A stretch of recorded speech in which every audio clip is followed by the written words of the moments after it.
ED, CBI, income tax या और एजेंसियां जिससे विपक्ष के लोगों को परेशान किया जा सके या बदनाम किया जा सके, ये प्रयास हमेशा होते रहे हैं। जब भी कोई पार्टी सरकार में रही है और जब उसको घबराहट हुई है कि वो सत्ता से बाहर हो जाएगी, तो इसी तरह सत्ता में रहने वाले लोगों ने एजेंसियों का इस्तेमाल किया है।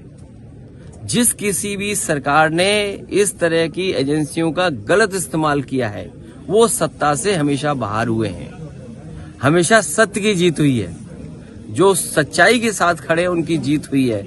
और आपसे बेहतर कौन जानेगा पत्रकार साथियों, आपने तो वो लड़ाई लड़के देखा है कि आपने कोई बात कही जो सच थी और उस पे आपको जेल तक जाना पड़ा, लेकिन मुझे खुशी इस बात की है कि आप झुके नहीं और आप अंतोगत्वा जीते।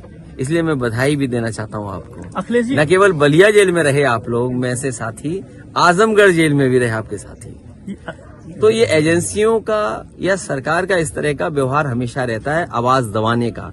लेकिन लोकतंत्र में बाबा साहब भीमराव अम्बेडकर जी ने जो ताकत दी है अपने अधिकारों को लड़ने की, डॉक्टर राम मनोहर लोहिया जी ने जो सिद्धांत दिया आगे बढ़ने का, लड़ने का, नेताजी ने संघर्ष का रास्ता बताया। और बलिया से बेहतर कौन जानेगा, देश आजाद बाद में हुआ, बलिया पहले आजाद हो गया।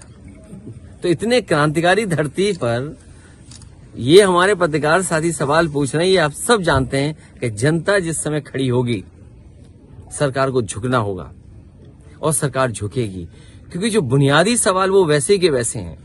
आप कितना भी विकसित भारत का प्रचार प्रधानों के पैसे से कर लें, चेयरमैनों के पैसे से कर लें, उससे क्या विकसित भारत बन जाएगा, विकसित प्रदेश बन जाएगा?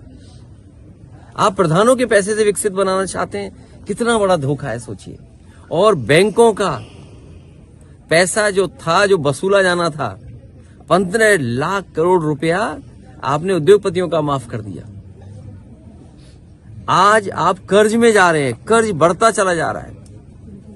हमारे मुख्यमंत्री जी तो एक कदम आगे थे, 46 में 56, याद है वो भाषा कि 46 में 56 नौकरियां मिलती थी हमारी सरकार में, आज तक सूची नहीं मिली। और कह रहे थे कि 40 लाख करोड़ का निवेश आएगा, इटावा में ना आया हो। हमें उम्मीद है कि बलिया में पिछले 7 साल और दिल्ली की 10 साल की सरकार में कुछ तो निवेश आया होगा, देवरिया में कुछ आया होगा, गाजीपुर में कुछ आया होगा। जो सड़क हम लोगों ने लखनऊ और दिल्ली और पीछे पटना से जोड़ने के लिए किया काम, चाहे वो पुल बनाया हो और चाहे आपका पूर्वांचल का समाजवादी एक्सप्रेस वे, वो आधा अधूरा है। केवल शहर गांव जुड़ने के लिए नहीं थी, उसके साथ साथ मंडियां बनती या कुछ और काम शुरू होते तो यहाँ के लोगों का जीवन बदलता। और ये संभव तभी हुआ, लखनऊ से सुबह चल करके आए, मौसम खराब होने के बावजूद भी अगर ये पूर्वांचल एक्सप्रेस समाजवादियों ने न दिया होता तो शायद इतनी जल्दी आपके बीच में न पहुंच पाते।